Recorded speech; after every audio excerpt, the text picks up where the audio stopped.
क्या आप नचिकेता के बारे में जानते हैं? चलो जानते हैं नचिकेता के बारे में। बहुत प्राचीन काल की बात है। एक ऋषि थे जिनका नाम था वाश्रवस। उन्होंने स्वर्ग की प्राप्ति के लिए एक बड़ा यज्ञ करने का निर्णय लिया, जिसमें उन्हें अपनी सबसे प्रिय चीजों का दान देना था। लेकिन उन्होंने चतुराई से बूढ़ी, दूध न देने वाली गायों का दान करना शुरू कर दिया। उनका छोटा पुत्र नचिकेता यह सब देख रहा था। वह अत्यंत बुद्धिमान और धार्मिक विचारों वाला था। वह सोचने लगा, क्या मेरे पिता सच में दान कर रहे हैं? ये गायें तो किसी काम की नहीं रहीं। क्या यह यज्ञ सफल होगा?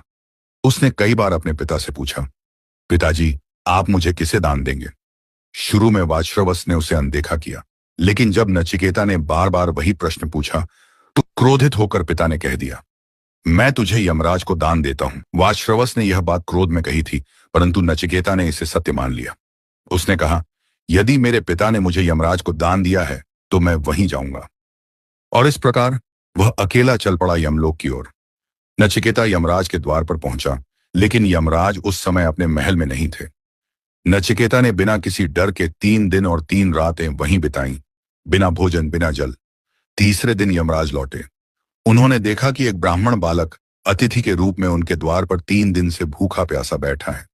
यह अतिथि सत्कार के धर्म के विरुद्ध था। उन्होंने नचिकेता से क्षमा मांगी और कहा, हे बालक, तू महान आत्मा है। अतिथि रूप में तू 3 दिन मेरे द्वार पर रहा। अब मैं तुझे 3 वर देता हूं, जो तू चाहे मांग ले। नचिकेता ने 3 वरदान मांगे।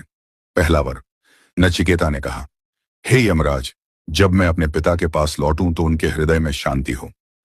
दूसरा वर, नचिकेता ने मांगा, हे यमराज, मुझे वह अग्नि विद्या सिखाइए जिससे स्वर्ग की प्राप्ति होती है। यमराज ने उसे अग्नि यज्ञ की गूढ़ विद्या सिखाई। तीसरा और अंतिम वर, नचिकेता ने कहा, मृत्यु के बाद क्या होता है? आप मुझे सच्चा ज्ञान दीजिए। यमराज चौंक गए।